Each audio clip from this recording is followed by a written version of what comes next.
En el Evangelio de Marcos, capítulo 6, y vamos a leer del versículo 1 al 6. Te leeré lo final del capítulo anterior que terminamos la semana pasada, que dejé pendiente el versículo 42 y 43. ¿Recuerdas qué pasó con el Señor Jesús y con lo que hizo ese día? ¿Quién recuerda? Sanó ¿a quién? A la mujer de flujo de sangre. Y resucitó ¿a quién? A la hija de Jairo. Después, luego que la niña se levantó y andaba, pues tenía 12 años, y se espantaron grandemente. Dice, pero él mandó mucho que nadie lo supiese, y dijo que se le diese de comer. Aquí es bueno, hermanos, preguntarnos, ¿por qué pidió que no se diera testimonio del milagro de resucitación? Porque obviamente los judíos, los fariseos, sabían que el único que puede dar vida, amados, ¿quién es? Dios. Y aún no era el tiempo de Jesús para decir, soy Dios, como tal, a ese pueblo. Pues había un decreto y un proceso el cual él tenía que cumplir y llevar a cabo. Y esto fue lo que el Señor hizo, por eso mandó que callaran, mandó que la gente no quedó callada, ¿verdad? Es impresionante. ¿O tú quedarías callado si acaso tienes un familiar, un hijo muerto en la tumba, en el velorio, y llega alguien y lo resucita? ¿Quedarías callado? Es imposible, amados. Pero el plan de Dios era ese, queden callados. Y pasando al estudio de hoy, amados, dice que precisamente después de esto, dice el versículo 1, salió el Señor Jesús de allí y vino a su tierra, y le seguían sus discípulos. Dicen, las hermanas de Jesús. La Iglesia Católica Romana dice que cuando dice hermanos se refiere a discípulos o primos, pero no hermanos. Discípulos son discípulos y hermanos son hermanos. Y más aún, hermanas hay. No se dan sus nombres porque, si recuerdas, los nombres de las mujeres no siempre aparecen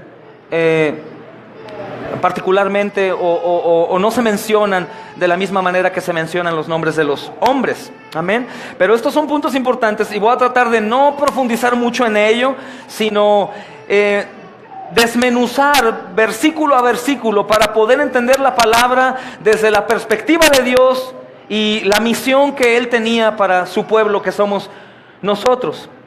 Jesús salió de allí y vino a su tierra. Amados, aunque no se dice específicamente a qué lugar fue Jesús, el mismo estudio de este capítulo o de estos primeros versículos nos ayudan a ver evidentemente que se trata de Nazaret.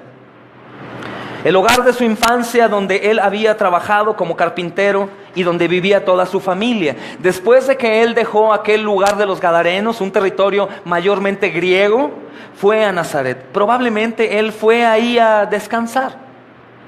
¿Cuál fue el propósito de su visita a Nazaret? Podemos sacar a conclusión que tal vez él deseaba, pasar un tiempo de descanso con su familia y hermanos. Pudiera ser, recordando que el Señor Jesús era hombre, hermanos, porque siempre hemos estado hablando que lo vemos como Dios. Entonces Jesús no dormía, Jesús no tenía hambre, Jesús no sudaba, Jesús no se enfermaba. No, hermanos, Jesús padecía lo mismo que tú y que yo, porque era 100% hombre y 100% Dios.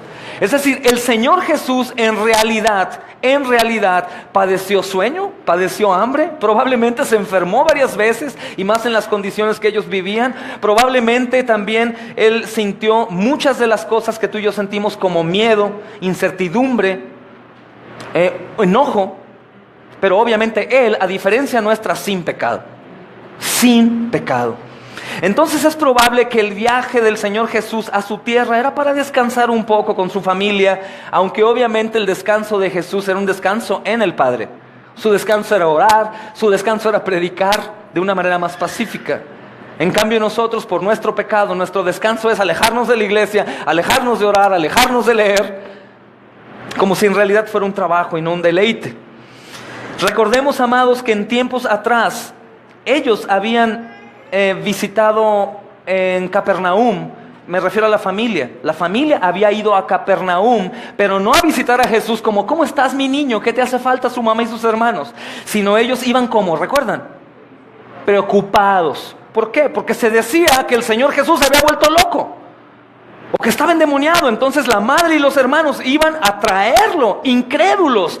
¿Qué estás haciendo? Ese pasaje que nosotros hemos usado para atacar a los católicos de, mira, ven, el Señor Jesús dejó afuera a María y a sus hermanos. ¿Recuerdan en Marcos capítulo 3 versículo 20 al 21? Leemos eso y usamos el capítulo como para decir a la gente, mira, Jesús dejó afuera a su mamá. No es tan importante su mamá, no, hermanos. Claro que era muy importante. Y de seguro el Señor Jesús ama a María. Y nosotros hemos estado en un error cuando atacamos a María como si fuera el mismo Satanás. La verdadera María es digna de honra. La verdadera María es bendita entre las mujeres, hermanos. Pero no es digna de nuestra alabanza ni adoración. Es María, usada por Dios. Fue elegida por Dios. ¿Por qué, hermanos?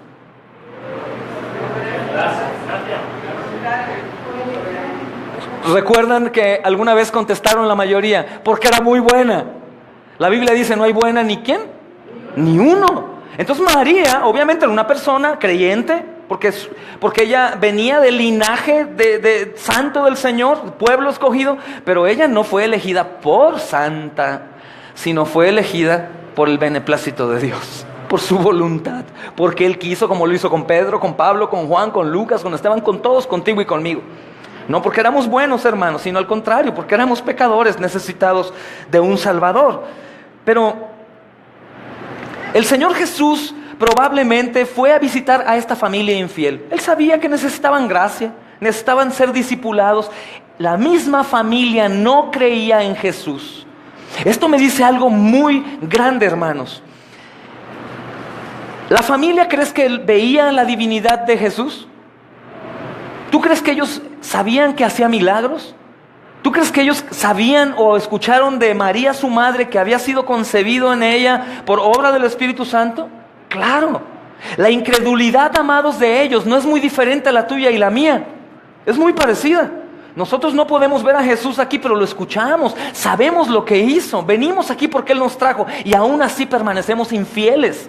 Los pastores, los predicadores, los diáconos de la iglesia constantemente recuerdan a la iglesia: hermanos, esfuércense, sean santos, no para salvación porque no es por obras, pero esfuércense para gloria de Dios. Es una constante vara y un callado, porque algunos se sienten por el sermón que les golpea, o algunos se cansan de seguirlo, o algunos siguen enamorados del mundo y pareciera como si en verdad no creyéramos en un Salvador.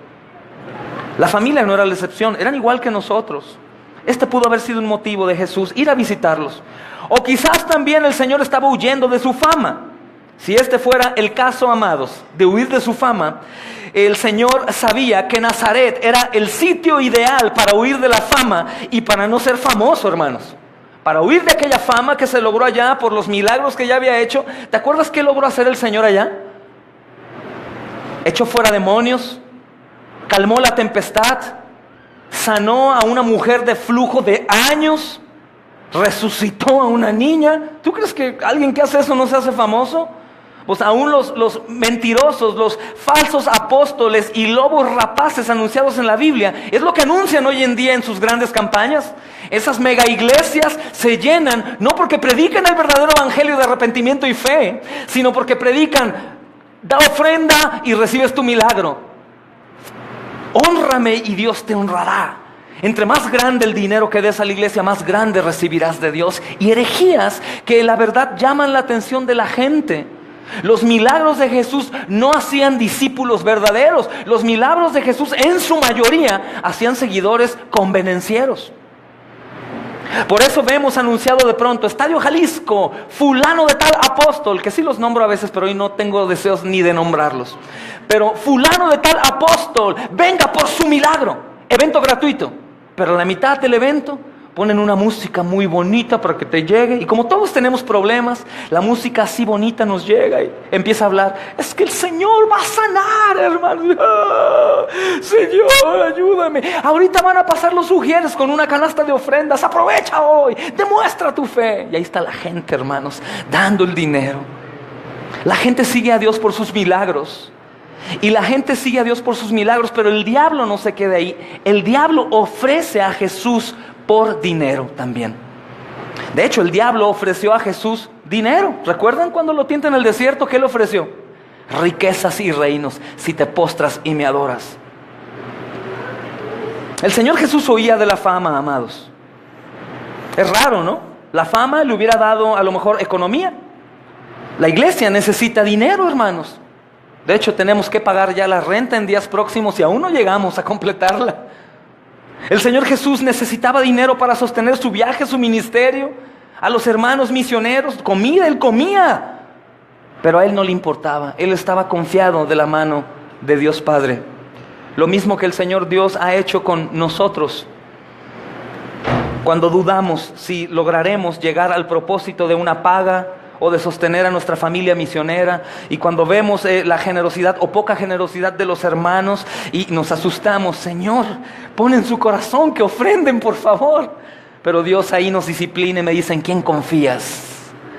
Y hasta hoy nunca nos ha fallado el Señor, hermanos, gloria a Dios. Este propósito del Señor Jesucristo, hermanos, estaba bien visualizado por Él. Si huía de la fama, Él se le ocurrió el lugar perfecto para huir de la fama y no ser famoso. Y esto lo vamos a ver en gran manera en el estudio. El estudio de hoy, amados, se llama, ¿cómo? Jesús de Nazaret.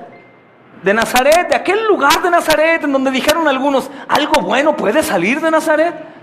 El carpintero, hermanos, el conocido por todos.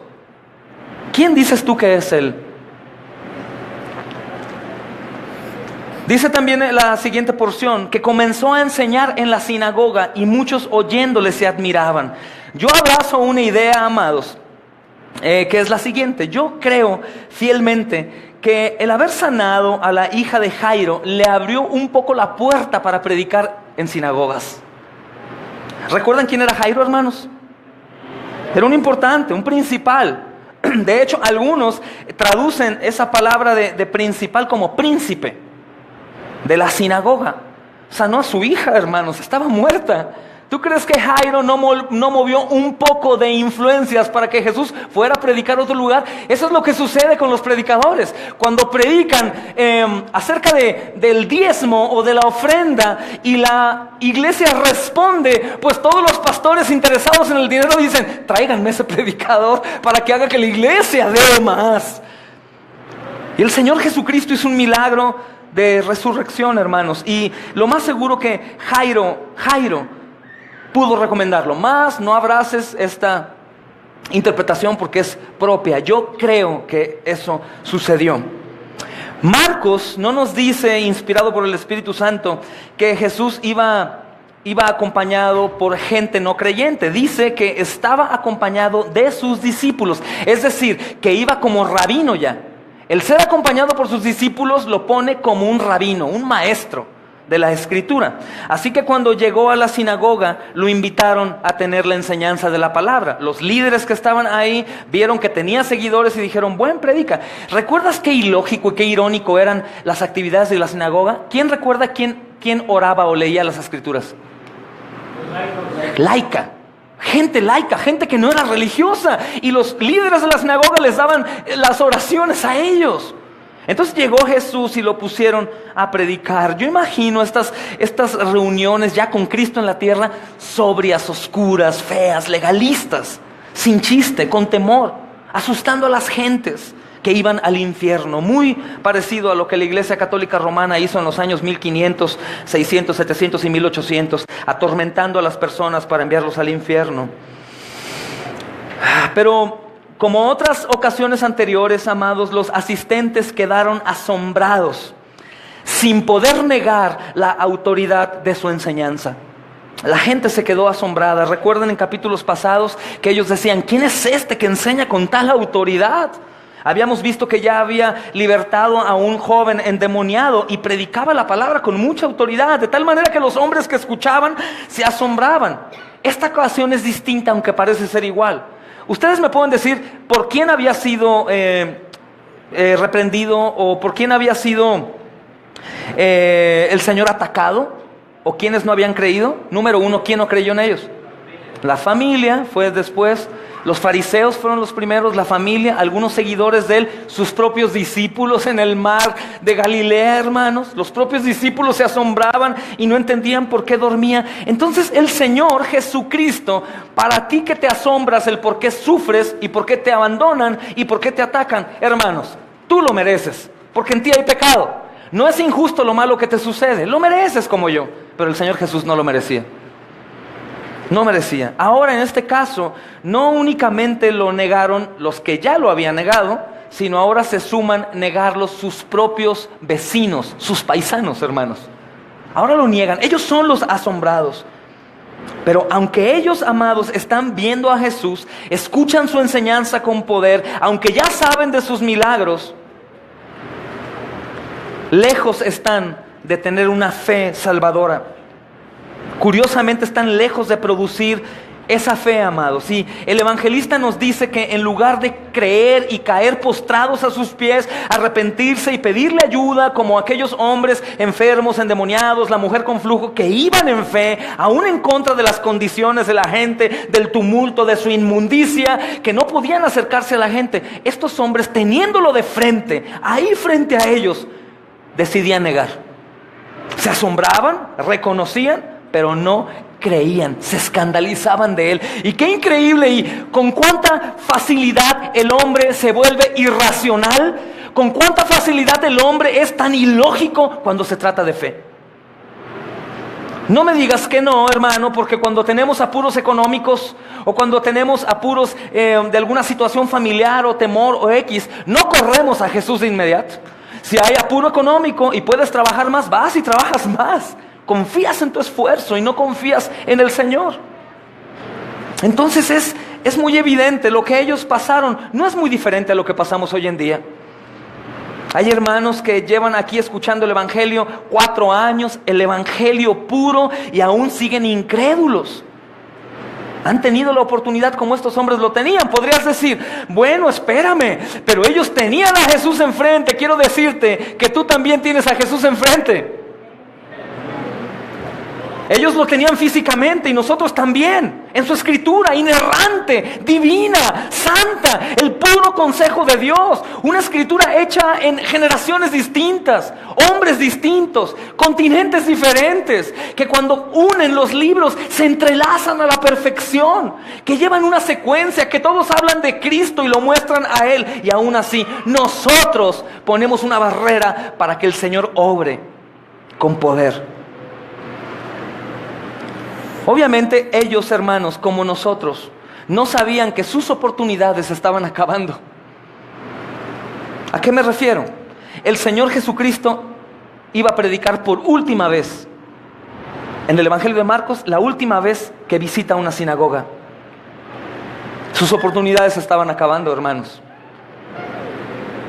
Aunque comenzó con ellos la proclamación del Evangelio, recordamos en Marcos capítulo 1 versículo 21, ahí comenzó predicando, y fue ahí donde los fariseos lo rechazan en Marcos capítulo 3 versículo 6, ahora en Nazaret. Y ahora no son los fariseos, ni los religiosos, ni su familia, sino ahora es la propia gente, la de su propia tierra. Es impresionante, no hablamos de gente que no lo conocía, gente que lo conocía.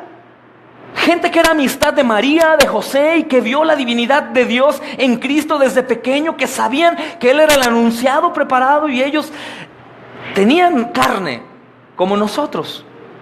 Ellos decían en la siguiente porción ahí en tu escritura, ¿de dónde tiene este? Fíjate la manera en cómo se refiere a este. Este del griego, del original, habla de una manera despectiva.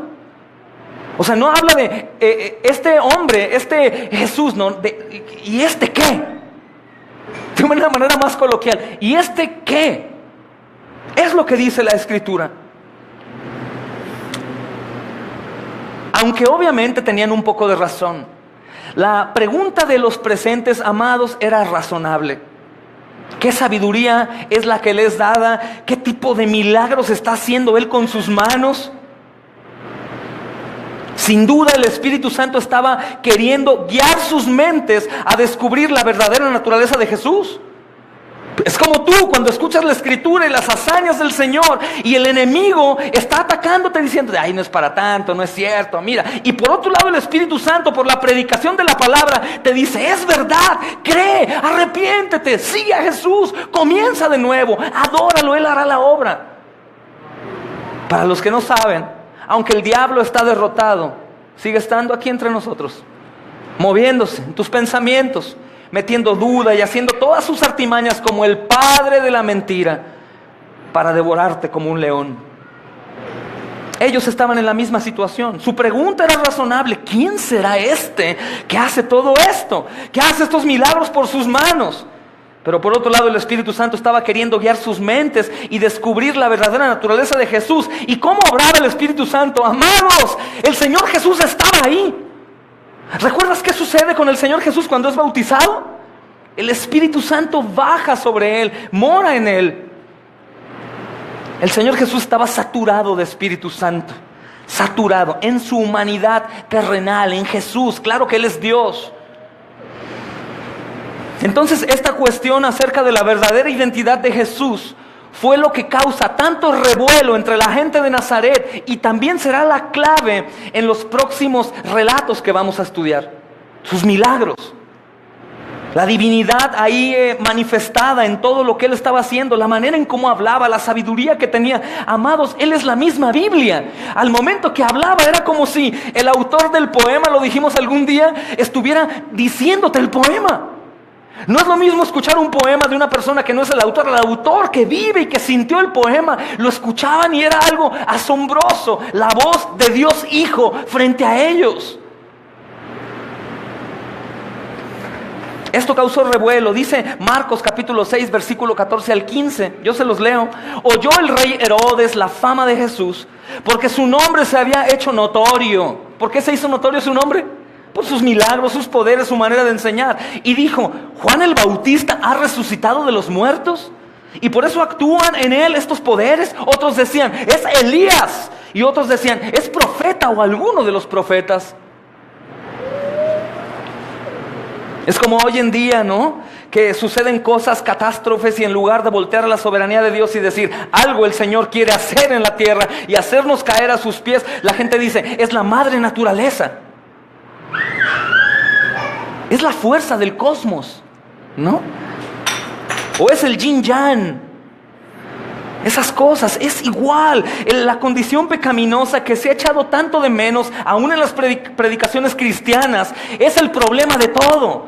La condenación que cayó sobre nosotros, imputada por el pecado de Adán y Eva, nos tiene como nos tiene, hermanos. Inactivos, faltos de adoración, de alabanza, de generosidad, de amor. Es el pecado. Pero lo glorioso de esto, que el Señor Jesús venció al pecado, y todos aquellos que vayan en pos de Él también lo harán.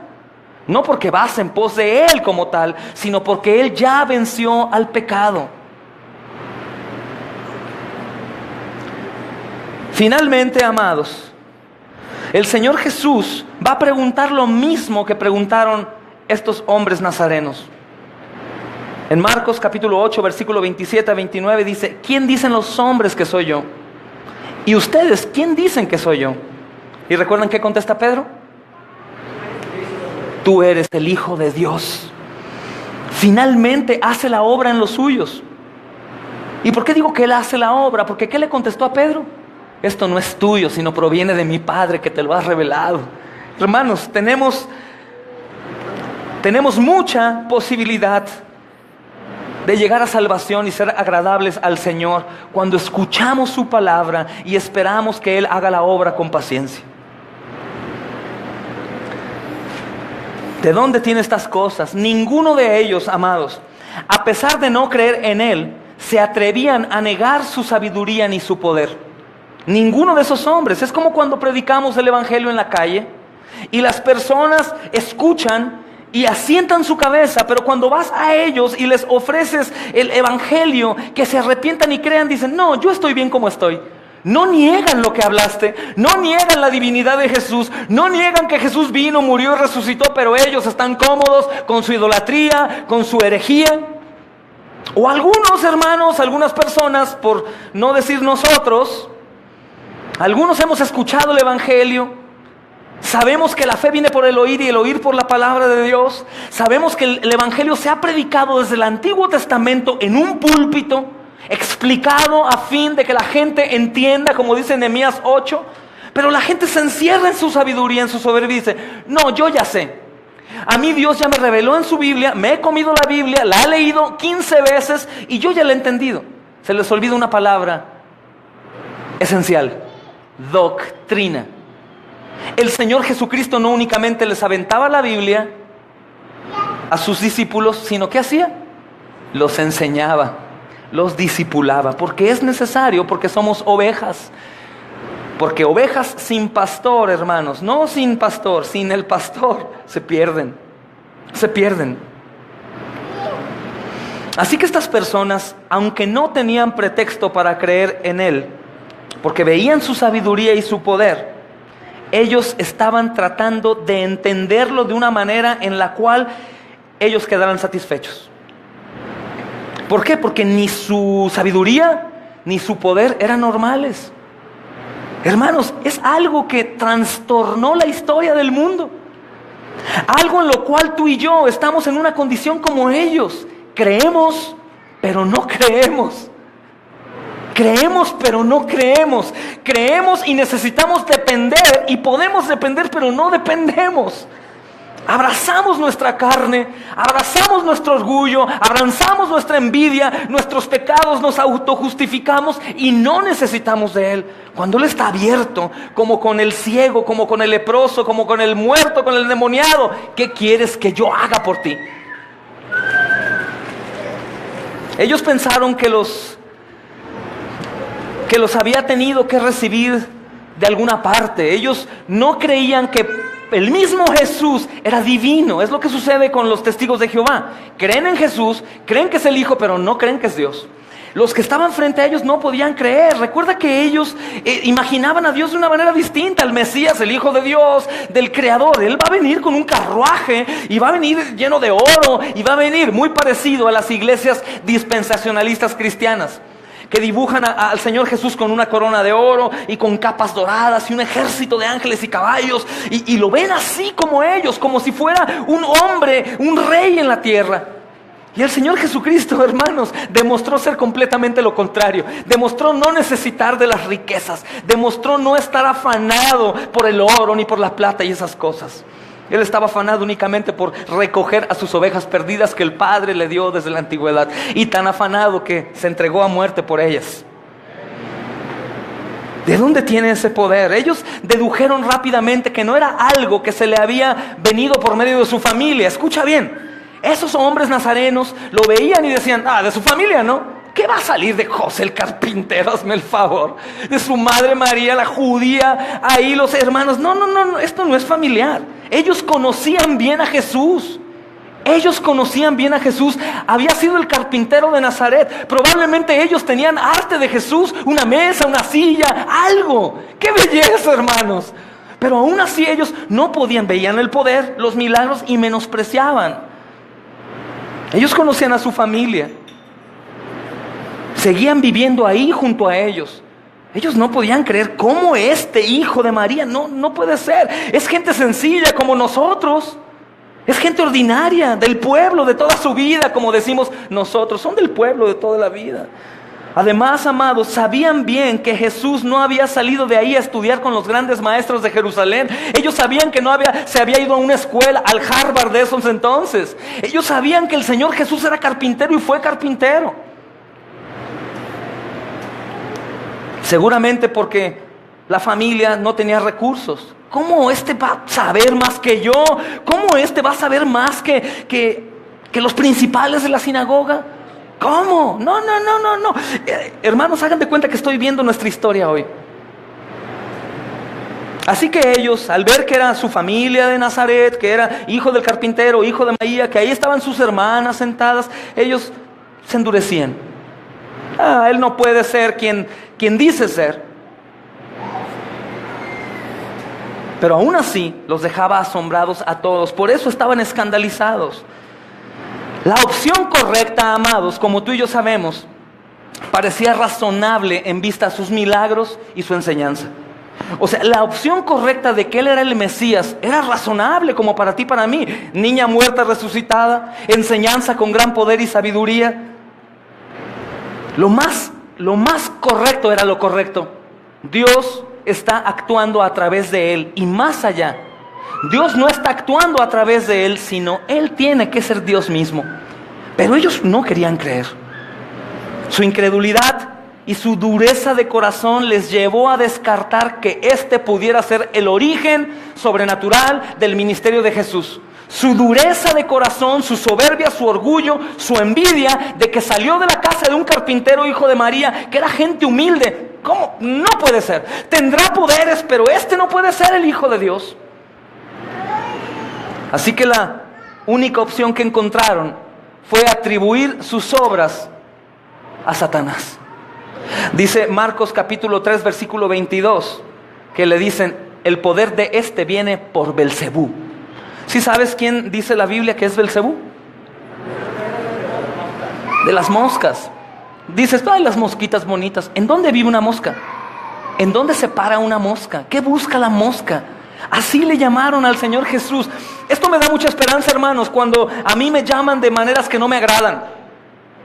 Cualquier cosa, que me hacen, que se me ataca, que no se reconoce, cualquier cosa. Digo, ay Señor, ¿qué estoy demandando yo? ¿Reconocimiento? ¿O qué estoy demandando yo? Algunos privilegios. ¿Qué estoy demandando yo si tú, amado Rey, no demandaste nada más que únicamente manifestaste obediencia? Esto es para todos los orgullosos como yo, hermanos. Belcebú. Pero ¿por qué rechazaron tan rápidamente la idea de que Jesús oraba o obraba por el poder de Dios? Para ellos, hermanos, debió resultar inaceptable que Dios pudiera estar actuando a través de medios tan débiles. Para ellos, como para algunos, hoy en día es imposible que Dios pueda estar usando a alguien o haciendo algo a través de medios tan débiles. Recuerda que en nuestro mundo, aún en los cristianos, el que más estudia o más tiene es el que más sabe, más merece, más es. Así es. El más pobre, el menos estudiado, el más necesitado es. No. Pero qué tremendo que aún muchas personas hoy en día siguen practicando el mismo pecado horrible e imperdonable que ellos cometieron. Gente humilde usada para gloria de Dios, trayendo un mensaje poderoso, pero mi sabiduría, mis estudios y mi estatus me hacen, no sabe, yo sé más. Es la actitud de ellos. Y tenemos que tener mucho cuidado con esto, hermanos, porque estos hombres cometieron un pecado imperdonable. Y me puedes decir, no, espérame, pastor, el único pecado imperdonable es la blasfemia contra el Espíritu Santo. Sí, hermanos, es que también la blasfemia contra el Espíritu Santo es la incredulidad. Nazaret, hermanos, era un lugar en donde no podía salir algo como el Hijo de Dios. Los judíos de Nazaret consideraban a Jesús como un hombre igual a ellos. Su familia vivía entre ellos y aún pensaban que era más abajo de ellos, sobre todo los que estaban en la sinagoga. Al fin y al cabo, no era más que el carpintero de Nazaret, hijo del otro carpintero. Era eso nada más. Sin embargo, amados, esta ha sido también la voluntad de Dios. Dice 1 Corintios 1, 27, 28. Escucha bien. Sino que lo necio del mundo escogió Dios para avergonzar a los sabios, y lo débil del mundo escogió Dios para avergonzar a lo fuerte, y lo vil del mundo y lo menospreciado escogió Dios, y lo que no es, para deshacer lo que es. No te adjudiques esta palabra como si tú fueras humilde y bueno y vil, Esto es realmente para una persona como se veía a Jesús. Lo vieron vil y despreciado, pero a Dios le plació manifestarse al mundo en una persona como la de Él. Nos humilla terriblemente, hermanos. Nos humilla terriblemente. No estoy diciendo que nosotros debemos buscar ser humildes, abandonar el trabajo y vivir pobres. No, hermanos, al contrario, esfuércense, obtengan buenas ganancias para ayudar a la iglesia y las misiones, por favor. Pero la realidad que en tu estatus, en tu riqueza, tienes que humillarte, porque si el Rey de Reyes se humilló hasta lo sumo, no se aferró a ser quien era, que era Dios, sino que murió, hermanos, y muerte de cruz, ¿quién eres tú o yo para hacer lo contrario? Si el Rey de Reyes hermanos, se humilló al venir a la tierra, a tomar leprosos, mujeres prostitutas, una mujer con flujo que era inmunda, tocar muertos, todo lo inmundo fue tocado por el Señor, y nosotros queremos usar pincitas para acercarnos a una persona de la calle a veces. Es que no es mi ministerio, pastor. A mí el Señor me envió a predicarle a los adinerados, a los que huelen bien. Hermanos, ¿no es este el carpintero?, dice la segunda porción. A muchos hermanos no deja de asombrarnos, no sé a ti, pero a mí no deja de asombrarme que el Señor de toda la gloria, el Rey de Reyes, se hiciera hombre y viviera como uno de nosotros. No me deja de asombrar. ¿Tú crees que el Señor podía haber vivido en el mejor lugar? ¿Tú crees que el Señor pudo haber vivido con todos los lujos y comodidades? Pero Él dice: ¿seguro que quieres seguirme? ¿Estás seguro? Porque yo no tengo en dónde recostar mi cabeza. ¿Estás seguro que quieres seguirme? Que el mundo va en contra de mí y a mí me agredieron hasta la muerte. ¿Estás seguro que tú quieres padecer lo mismo? ¿Que tu familia te aborrezca por ser cristiano? ¿Porque eres hermano separado? ¿Porque eres protestante? ¿Estás seguro que quieres orar públicamente por tus alimentos, dando gracias que aún tu trabajo y tu dinero y todo lo que tienes es por mi misericordia? ¿Estás seguro que quieres hacer el ridículo delante de la gente? ¿Estás seguro que quieres hablar primero de mí antes que de ti? ¿Dar testimonio a todos? ¿Estás seguro? Él llevó una vida corriente. No común, porque es común el pecado y él no tenía pecado. Pero una vida corriente, hermanos, sin pecado. No eligió un palacio, sino que un sencillo taller de carpintería para entrenarse en el trabajo, para ponernos el ejemplo del esfuerzo. Todo un hombre perfecto, hermanos, hermoso.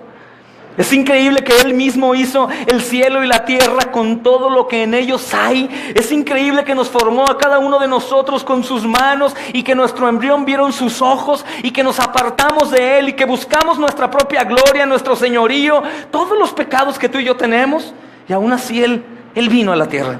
El unigénito Hijo de Dios tomó forma de siervo, iba a comer el pan con el sudor de su frente, no diciendo: aparécete pan. ¿Crees que podía hacerlo? Él vino a vivir como un obrero más. Y como bien dice, amados, el apóstol Pablo en 2 de Corintios 8:9, porque ya conocéis la gracia de nuestro Señor Jesucristo, que por amor a vosotros se hizo pobre, siendo rico, para que vosotros con su pobreza fueran enriquecidos. Ahí dices: amén, doctrina de la prosperidad. Jesús fue pobre para que yo sea millonario. Hermanos, no sean así. Habla de riquezas en gloria. Pero mira lo que hizo el Señor. Salmo 24. Vayan conmigo, hermanos. No me voy a desviar. Nada más quiero que entiendas qué es lo que hizo el Señor. Un poquito nada más de lo que Él hizo por ti y por mí. Dice: Rey de gloria. Dice el versículo 3: ¿quién subirá al monte de Jehová? ¿Y quién estará en su lugar santo? El limpio de manos y puro de corazón, el que no ha elevado su alma a cosas vanas ni jurado con engaño. Él recibirá bendición de Jehová y justicia de Dios de salvación. ¿Quién subió al monte santo? Cristo no, hermanos. Cristo subió al monte Calavera. ¿Sabes esta promesa para quién es? Para ti, para mí, sin merecerla. O sea, Él se humilló. Él se abandonó a sí mismo, porque es Dios Hijo, Dios Padre lo abandona. Él padece, Él sufre, Él es atormentado. Él carga en una cruz como esta, como platicábamos en la transmisión en vivo. Alguien ponía: ¿y por qué la cruz? No, hermanos, no es por bendición. No es porque llegamos y la tocamos y decimos: ¡ay! No. La cruz es recordándonos: depravado, mentiroso, hipócrita, adúltero, fornicario, odioso, egoísta. Eso me recuerda a la cruz. Que todas las cosas el Señor las llevó ahí sin merecerlo, para que yo pudiera subir al monte del Señor y Él subiera al monte Golgota o al Calavera. Él murió para que yo viviera. Es increíble. Es increíble.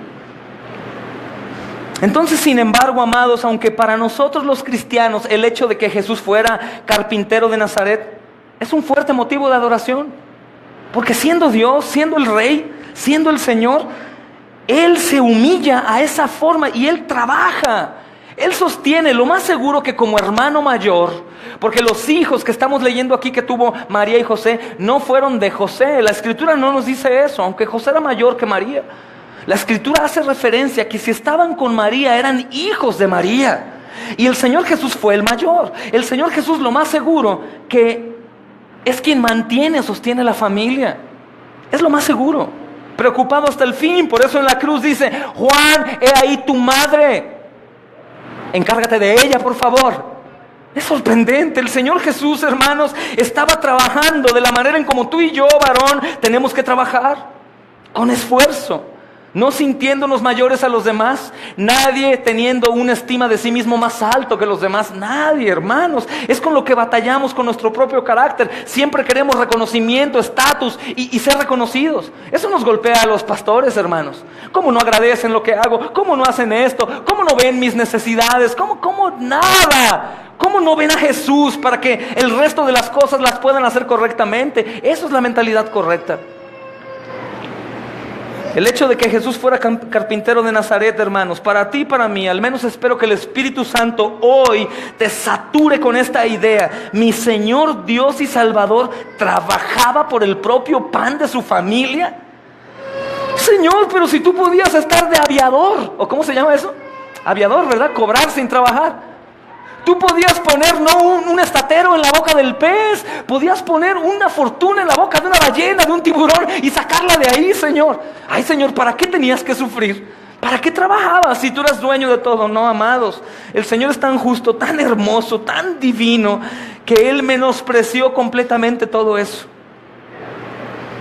Y los judíos de Nazaret, por ese motivo, no querían creer en Él. Lo menospreciaban. Su manera de pensar, amados, fue más o menos la siguiente. No sé si alguno se pudiera identificar.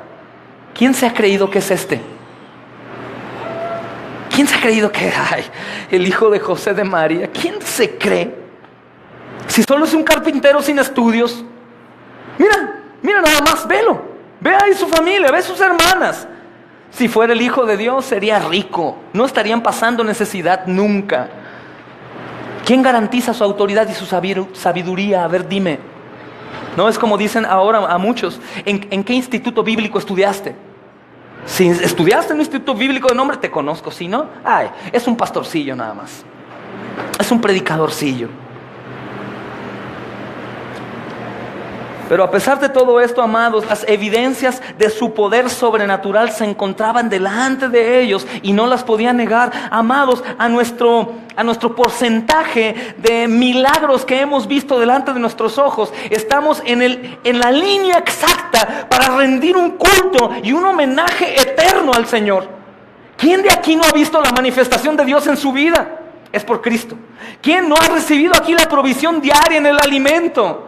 Es por Cristo. ¿Quién no pensó que su vida había terminado? ¿Quién no dio algún asunto por acabado, por hecho? ¿Quién no tuvo los peores pensamientos acerca de su persona, de su vida, de su entorno? Y mira en dónde estás hoy sentado, escuchando la palabra de Dios. Tenemos tanto para agradecer al Señor, amados. En nuestros peores momentos, donde no había salida, donde no había comida, donde no había dinero, donde no había salud, ahí estaba Jesús diciéndonos: oye, aquí estoy contigo, clama a mí, responderé, te ayudaré, cambiaré. Tenemos tanto, amados, pero igual que ellos, habían dos cosas que les impedían aceptarle. Uno, su incredulidad y su envidia. La incredulidad, amados, fue una de las causas por las que perdieron los grandes milagros. Ojo aquí, porque los hermanos reformados van a decir: momento. Él es quien da la fe para que puedas creer. La obra es de Él, amén, es de Él. Pero fíjate lo que dice un puritano de 1500, Matthew Henry. Dice: la soberanía de Dios se basa en sus leyes y poder espiritual, pero la incredulidad de los hombres pone una barrera para que el poder actúe. ¿Qué? ¿Seguros que no es Cash Luna? ¿Es Matthew Henry el que dijo eso? Él lo dijo. El Señor se manifiesta frente a nosotros. El Señor nos dice, toma tu cruz y sígueme. El Señor le dijo al hombre rico, al joven rico, deja todo y va. ¿Y quién decidió no hacerlo, hermanos? No estoy diciéndote que nosotros confiamos en la doctrina decisionalista o que nosotros decimos, yo decido por Cristo, yo lo sigo. No. Nadie viene al Hijo si el Padre no le envía. ¿Ok? Él da la fe, dice Efesios, pero se practica. Una fe sin obras es una fe ¿qué?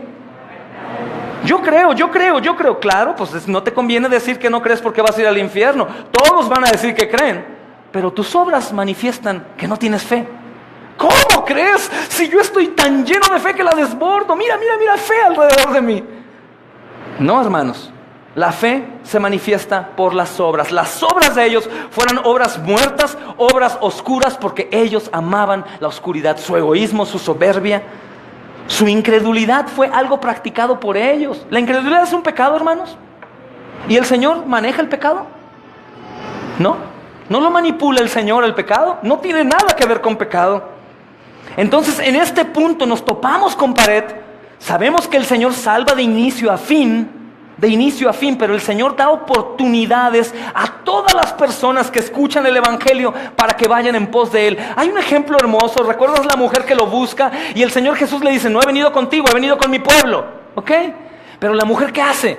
Insiste. El Señor se detiene y le da lo que quería. La mujer se humilló al grado que dijo, hasta los perros recogen las migajas que sus amos tiran. Fíjate. Entonces la fe es puesta a través de Cristo. Cristo mismo es el que ocasiona la fe. Y la fe ha venido al mundo a través de Cristo como una luz. El hombre rechaza. No es la culpa de Dios que los hombres se vayan al infierno, hermanos. Como decía Charles Spurgeon, no hay un solo hombre que haya buscado a Jesús y Jesús lo haya rechazado. No hay uno solo. Entonces el Señor está dispuesto a concederles esa fe a ellos, y también está dispuesto a concedértela a ti y a mí. Pero la envidia se hallaba en la raíz de su odio. La envidia se estaba ahí, y es algo que tenemos que analizar, hermanos.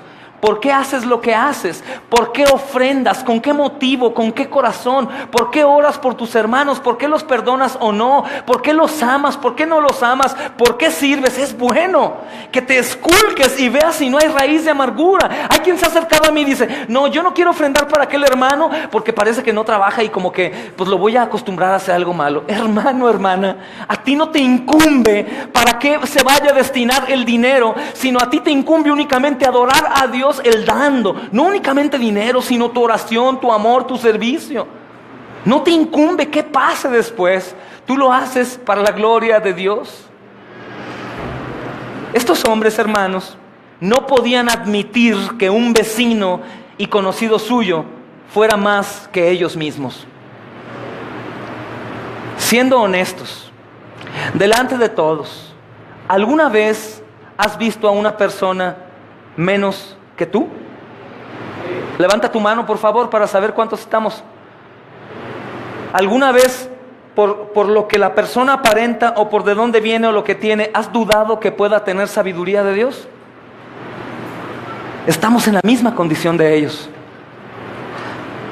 Por eso muchos optan por tener una apariencia que dé confianza. Claro que da confianza a la carne.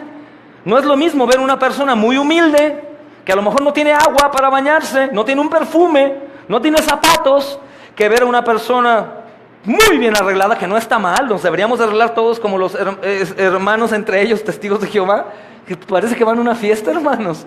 Increíble. Pasas y huele a perfume. Bueno, eso es basura.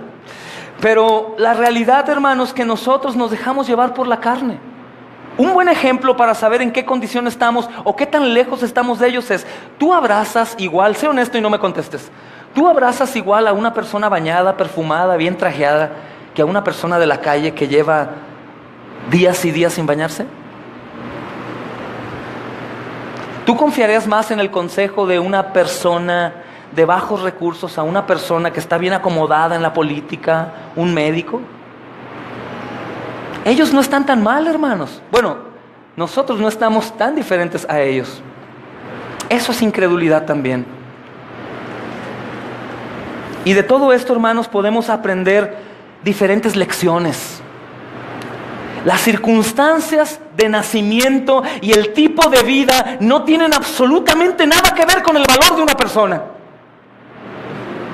Las circunstancias de nacimiento y el tipo de vida no tienen nada que ver con el valor de una persona. Batallamos cuando nos visitan algunos miembros que vienen mal, que vienen enojados o drogados o alcoholizados, y la mayoría quieren como, ay, cuidado, ten cuidado. Hermanos, a veces nos tenemos que cuidar más entre nosotros. Les decía un testimonio de un pastor que estuvo en Vietnam en la guerra, y él vino acá y después de 10 años de pastorear una iglesia dijo: hermano, yo he recibido más abandono, más traición, más engaños de parte de la iglesia que de los vietnamitas. Si para ti, para mí hubo lugar, ¿quién dice que no hay lugar para ese tipo de personas? El Señor Jesús había nacido en una familia muy humilde, era carpintero y fue carpintero por toda su vida hasta que emprendió su ministerio. Pero sin embargo, hermanos, algo que ellos no entendían bien, que ese carpintero es el Hijo de Dios. El Hijo de Dios Altísimo, hermanos. El Eterno, el que hizo absolutamente todo lo que hay. ¿Cómo el Padre lo hizo? No, Génesis dice, hagamos al hombre a nuestra imagen y semejanza. Padre, Hijo, Espíritu Santo. El Hijo fue el que vino, amados. El Hijo ya existía desde el principio, pero vino a existir como hombre. Muchos tienen eso. Entonces Jesús nació cuando vino a la tierra. No, Jesús era eterno, completamente atado al Padre, al Espíritu Santo, pero Él se despojó y se separó para venir a humillarse a un mundo que lo rechaza. Es increíble, hermanos.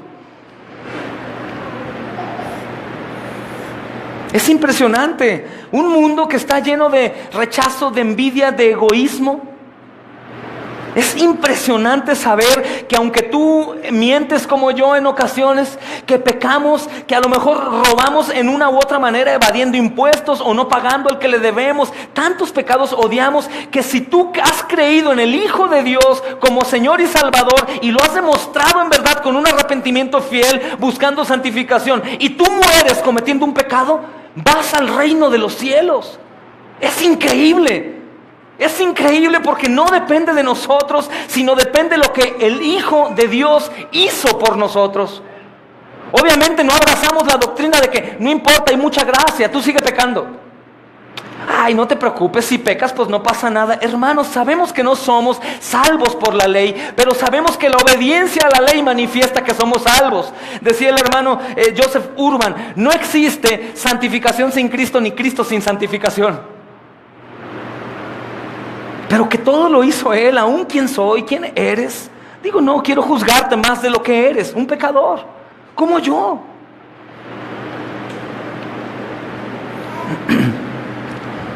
Alguien dijo, hermanos, no menosprecies a nadie porque no es tan estudiado, tan sabio o de tu condición social, porque puede que él sea más servicial y más santo que tú. No menosprecies a nadie que está a tu alrededor, porque puede que él sea más servicial y más santo que tú. Y con mucha frecuencia, hermanos, los hombres tenemos esa tendencia de menospreciar a aquello que no nos es familiar, aquello que no nos agrada, aquello que escuchamos y no es conforme a mi doctrina, nos cerramos. El Señor Jesucristo, dice el apóstol Pablo en Corintios, precisamente de lo necio y de lo vil, venía a humillar al sabio, a cambiar lo que era, amados. Y con cuánta facilidad podemos llegar a no valorar adecuadamente a las personas, a no ser hospitalarios con los que no tienen buena cara. La Escritura dice que no menospreciemos o siempre recibamos gente en casa, porque hasta ángeles mismos podríamos recibir, pero como no tienen un buen aspecto, así como Jesús no tenía buen aspecto, no recibimos. Por eso el evangelio torcido de hoy, ¿a qué Dios ofrece? ¿A qué Dios ofrece? Al que te da todo, al que te concede todo, al que no permite que te enfermes, al que te va a hacer rico, al que va a estar a tus órdenes. No escuchamos esa doctrina pseudocristiana que dicen, ahora Espíritu Santo, ya Espíritu Santo, ahora Espíritu Santo, como si el Espíritu Santo fuera un sirviente, hermanos, cuando el Espíritu Santo es el Espíritu Santo de Dios. O algunos que dicen, ven a Jesús para que tus problemas se acaben. Ven a Jesús para que tu negocio sea próspero. Ven a Jesús para que nunca te enfermes, para que seas rico, hermanos. Tristemente, ese cristiano o esa oveja engañada va y le pasa lo peor y cae y dice, Dios me abandonó. El verdadero evangelio no es muy suculento, no es agradable a nuestra carne. Decirte arrepiéntete y cree. Abandona el pecado, aborrece tu pecado, no ames el mundo, aléjate del mundo. No es bueno para nosotros, no es satisfactorio, no es deleitable, no es para seguir, hermanos. Es completamente diferente a lo que quisiéramos. Pero una vez que somos adoptados y que el Señor cambia nuestra mente y nuestro corazón, Jeremías dice que Él arranca nuestro corazón, por así decirlo, y pone uno nuevo. Hasta ahí decimos, Señor, de lo que me has librado, era preso de mí. Era preso de mí, Señor, de mis pasiones, de mis deleites. Gloria a Dios, hermanos. En muchas ocasiones, la familiaridad o la cercanía, el conocer a alguien o algo muy bien, en lugar de generar respeto o admiración o fidelidad, produce la falta de todo esto. Eso sucedió con Jesús. Lo veían tan de cerca, se acostumbraron tanto a Él, lo veían todos los días y a su familia, que dijeron, no. Eso sucede hoy en día, hermanos. Eso sucede, el estar demasiado cerca de ciertas actividades, de personas, nos impide apreciar y respetar su grandeza. Piensen una cosa, amados, con cuánta facilidad nos acostumbramos a recibir bendiciones de la gracia de Dios y con cuánta facilidad nos olvidamos o dejamos de valorarlas. ¿No creen, hermanos, en la gracia que nos es dada hoy? ¿No creen que deberíamos de levantarnos? Digo, deberíamos, no digo que lo hagas como obedece, ¿no? Pero deberíamos de levantarnos y decir, Señor, un día más para conocerte más. Señor, mis hijitos sanos. Señor, mi esposita, Padre. Señor, no tengo mucha comida, pero hay huevitos, frijolitos y pan. Señor, gloria a ti, tengo una iglesia en donde se predica la Escritura. Señor, te tengo a ti, Jesús, moriste por mí. Pero nos acostumbramos. Nos acostumbramos, hermanos, y lo sucedió con Jesús, su familia, sus seguidores, sus discípulos, hermanos, los escribas y fariseos, y ahora los mismos de su pueblo lo han menospreciado. Es sorprendente, lo hicieron a un lado, hermanos, y eso es horrible. Se acostumbraron tanto a su presencia que no llegaron a valorarlo, incluso lo despreciaron hasta el punto de querer acabar con él. Mira, no dice Marcos, que está hablando del mismo texto de Lucas 4, 17 al 29, donde el Señor Jesús le es dado en la sinagoga el libro de Isaías. Pero yo abrazo la idea de que este problema fue ocasionado porque el Señor Jesucristo abrió el libro de Isaías y dijo, el Espíritu de Dios está sobre mí, por cuanto me ungió Jehová y me ha enviado a predicar las buenas nuevas a los abatidos, a los presos apertura de cárcel, a los quebrantados de corazón, dar libertad. Y les dijo, hoy se cumplió esta profecía delante de ustedes. Yo creo que fue este mismo acto. Lucas lo narra muy bien. Marcos no lo dice como tal, pero creo que esto es lo que los encendió a ira. ¿Qué? El hijo de María, el carpintero, dice que es el Mesías, el ungido de Jehová. No puede ser. El Señor Jesucristo hizo esta afirmación. No hay profeta sin honra, sino en su propia tierra. ¿Alguna vez, papá, te has sentido menospreciado con tu esfuerzo en el trabajo?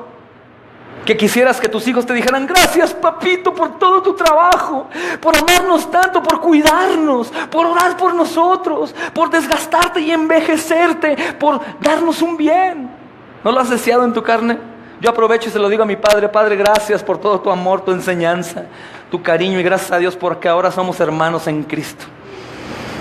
Pero en ocasiones lo deseamos, hermanos. O tu mamá, ¿no has deseado que tu esposo te diga, ay, mamita, qué trabajadora, qué hermosa? Mira, trabajas 24/7 sin descanso, sin vacaciones, sin aguinaldo, sin nada. Mi amor, eres la mejor, mamita. Hurra, hurra, mamita, mamita. Lo queremos, pero nadie es honrado en su propia casa, en su propia familia. A los predicadores nos ha pasado que damos una enseñanza, la gente ahí, pero después otro pastor predica por otro lado y dicen, oye, qué tremenda enseñanza, lo mismo que uno predicó. Nadie es honrado en su propia tierra, y creo que eso es bueno para nosotros, nos mantiene humildes. Entonces nota que él hace una fiel declaración de que es profeta también. Dice, nadie es profeta, él es profeta, uno que habla de parte de Dios, aunque por supuesto Jesús no era uno que hablaba de parte de Dios, sino Jesús era Dios mismo, ahí enfrente de ellos. También les advierte a todo aquel que quiera ser fiel testigo suyo, que los peores críticos los va a encontrar entre los suyos, en el ámbito de su familia y aquellos con los que ha crecido juntamente. Por eso las ofensas que más te duelen son las de tu familia. Las ofensas que más te lastiman son las de tu propia gente. Las ofensas que más hieren son las de tu padre, las de tu madre, las de tu esposo, tu esposa, porque no se te reconoce como en otros lugares te reconocen. Por eso el adulterio, Satanás obra y te tratan a ti en el trabajo, una mujer o un hombre, mejor que lo que te tratan en casa. Pero lo que no sabes es que después sucede lo mismo. Entonces, amados, dice la Escritura que estaba asombrado de la incredulidad de ellos. Jesús asombrado. Los evangelios registran solo 2 ocasiones en que el Señor Jesús se encuentra asombrado. Una vez por la fe que demostró un centurión romano. ¿Se acuerdan? Lucas 7:9 lo dice. El centurión romano llega y dice, no es necesario que vayas a mi casa a sanar a mi siervo. Desde aquí ordena que sea sano. El Señor se asombró. Desde hoy les digo a sus seguidores, no hay fe más grande que la que este hombre tiene. Ni aún en mi propio pueblo. Se asombró.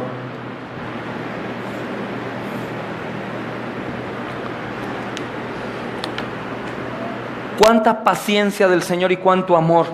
Y qué ejemplo para todos nosotros que aún siendo despreciado, menospreciado, abandonado, odiado, el Señor Jesús manifestó esos atributos hermosos de amor y paciencia. Asombrado de los incrédulos y aún así no claudicó, continuó con la obra. Esta es la segunda ocasión que se asombra con sus vecinos de Nazaret. Y esto nos deja, amados, constancia de la importancia que la fe y la incredulidad tienen para el Señor. La fe lo asombra, pero la incredulidad también. Y no es de extrañar, amados, que el Señor le resultara extraño que los hombres, viendo tan de cerca la luz del mundo, la gloria del cielo, le volvieran las espaldas. Claro, el Señor Jesús es Dios, es luz, es la verdad, y la gente decidió no creer. Claro que es de asombrar. Claro que es de asombrar. Pero la incredulidad, hermanos, y quiero que pongan atención aquí, la incredulidad es el pecado más antiguo del mundo. Entró primera vez cuando Eva prestó oído a las falsas promesas del diablo. En vez de creer en la palabra de Dios, por causa de su incredulidad también, el pueblo de Israel vagó por 40 años en el desierto. La incredulidad arrastra al hombre a negarse a la evidencia y a cerrar sus ojos, hermanos, y terminar en una eternidad tormentosa. Por eso abrazo la idea, amados, de que el único pecado que Dios no puede perdonar es la incredulidad. Es decir, si la salvación se pierde, hermanos, es porque la tenían enfrente y no quisieron creerla. No porque se pierda, ojo, no porque se pierda, sino que el Señor la ofreció segura y la gente decide irse. Dice Juan 3:18. ¿Pueden ir conmigo ahí, por favor?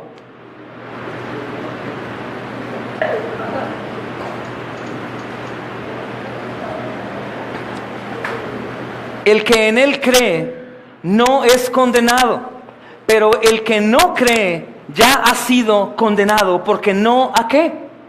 Creído en el nombre del unigénito Hijo de Dios. Ahora, para finalizar la recta final, dice ahí esa porción, y no pudo hacer allí ningún milagro. Esta escritura golpea mucho, hermanos, a algunos con doctrina reformada como nosotros. ¿Cómo que Dios no pudo? Alguna vez dijo un predicador carismático, dijo, Jesús está atado de manos con los incrédulos. ¡Wow! Nos levantó en ira. ¿Cómo que Jesús está atado de manos? ¿Pueden leer, hermanos, qué dice ese texto? ¿Y no pudo qué? ¿Y qué dice antes de allí ningún milagro? No pudo hacer. Ojo, ¿qué significa y qué no significa? La razón por la que no pudo hacer ningún milagro no se debe a que no tenga el poder. Tiene el poder. Tiene el poder. En los dos pasajes anteriores vimos su poder sobrenatural, hermanos, y estudiamos desde el capítulo 1 hasta el capítulo 5 que Él demuestra su poder en frente de la naturaleza, de los demonios, de todo absolutamente. Y dice la Escritura que primero este poder no se le impone a hombres a la fuerza. Escucha bien. Es decir, el Señor Jesucristo no llega y los toma y los sacude y ¿crees o crees? El Señor Jesús, hermanos, llama y la gente lo sigue. De tal manera que ninguno que vaya al infierno será por culpa del Señor. Ninguno.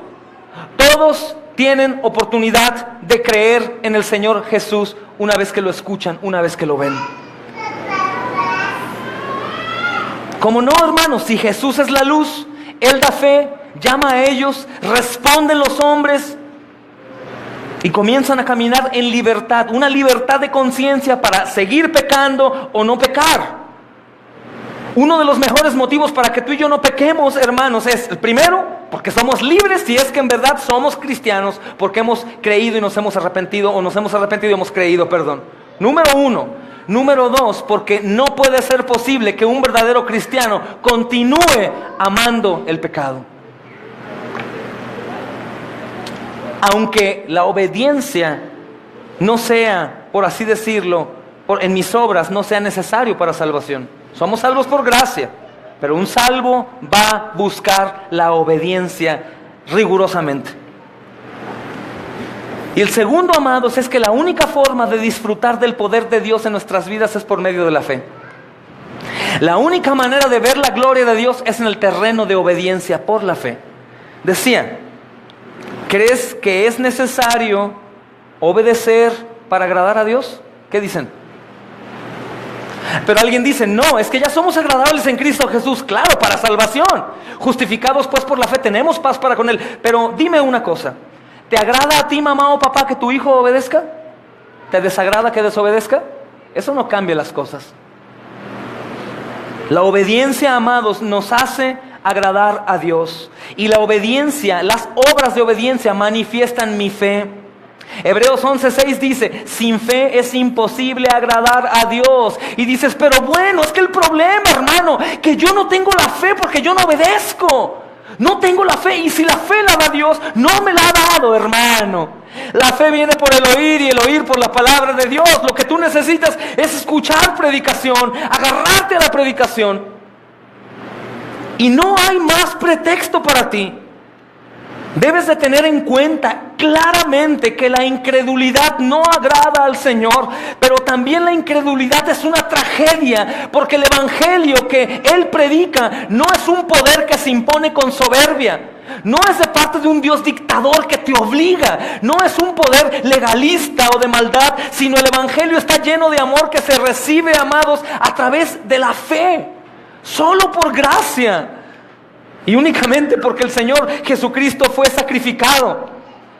Aquel que estaba frente a ellos, amados, no era cualquier maestro, era el Dios mismo, aquel que estaba enseñando a sus propios enemigos, aquel que hablaba con poder a través de la predicación, aquel que caminó sin pecado y que murió cargando el pecado y fue castigado por todos nosotros, por nuestra maldad, por tu maldad. Entiendan, hermanos, que ninguno de aquí absolutamente tenía posibilidad de ir al cielo al morir. Y tú puedes morir hoy.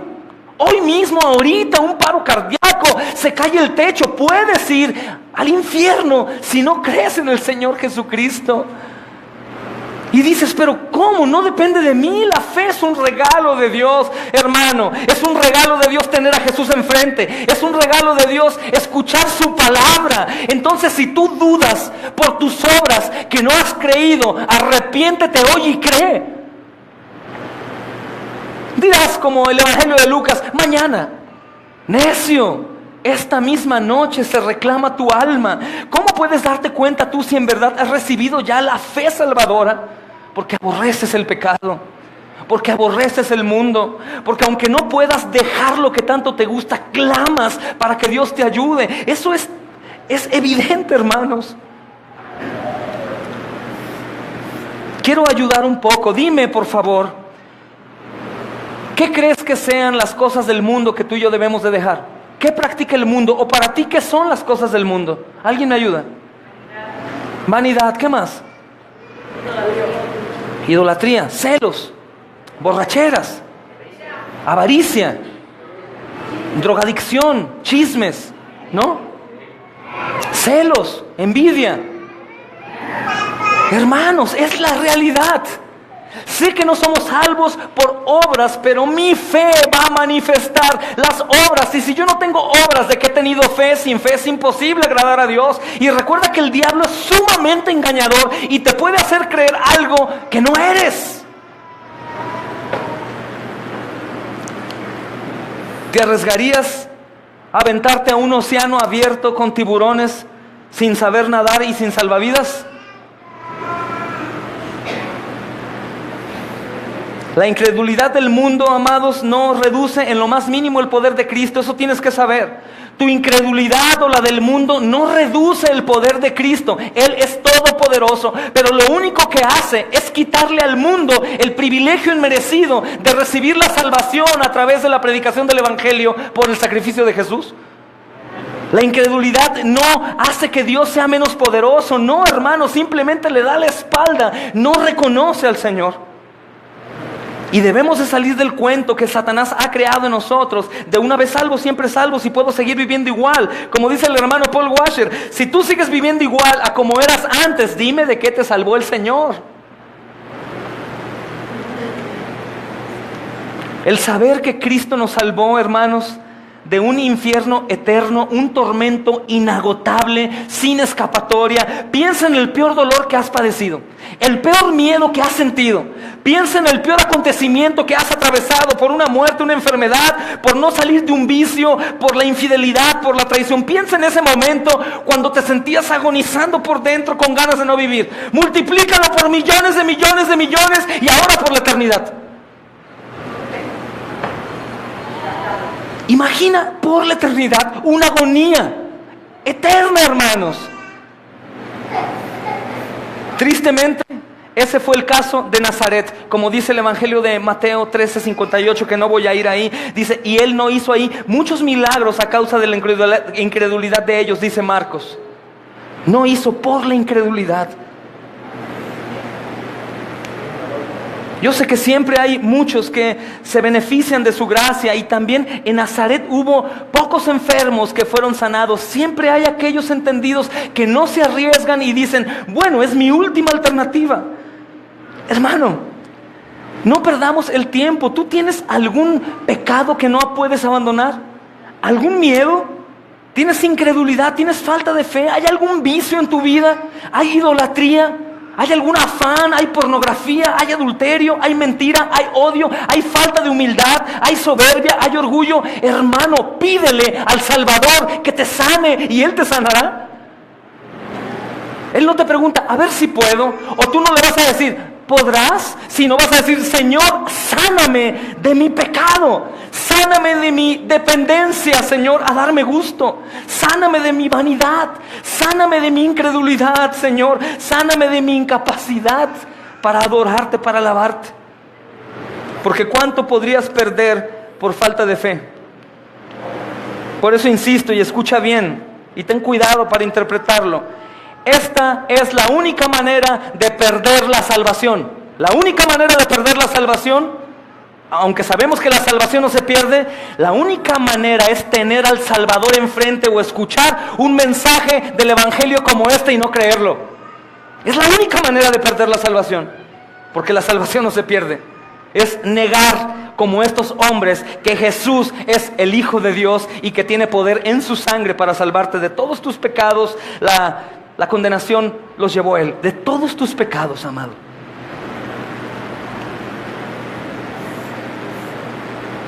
Entonces la incredulidad de la gente de Nazaret no podía impedir que el Señor Jesús anunciara el reino de Dios, como leemos en esta última porción, que recorría las aldeas alrededor enseñando. Su incredulidad no lo llevó a él a entristecerse. Él continuó la obra. Él tenía ya una visión, tenía una misión y tenía un propósito que venía a cumplir. Y quisiera que tomaras una buena nota final de esto,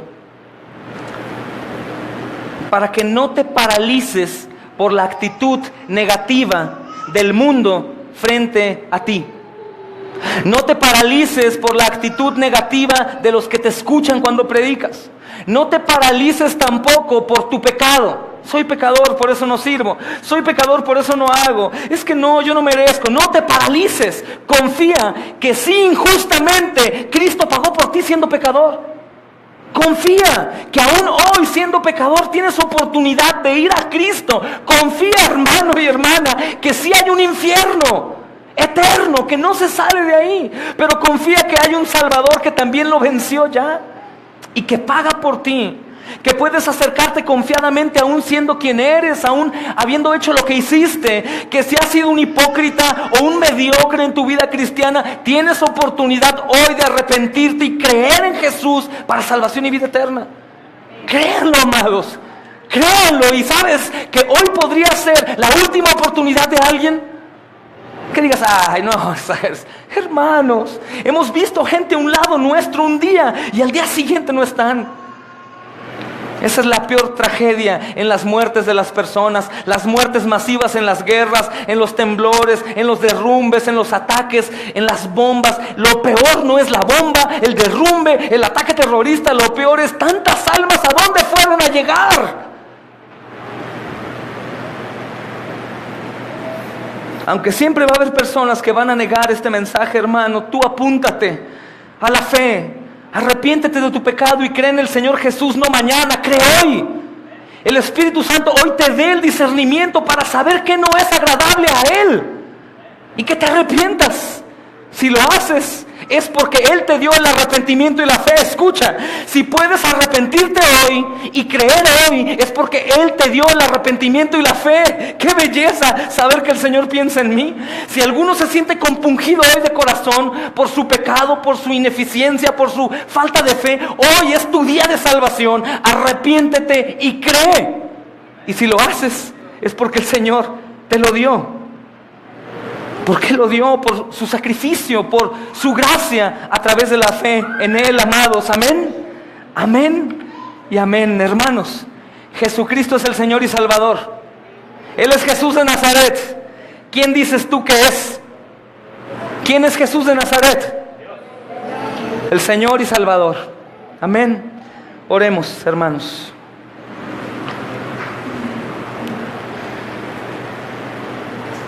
Amado Rey, te damos a ti toda la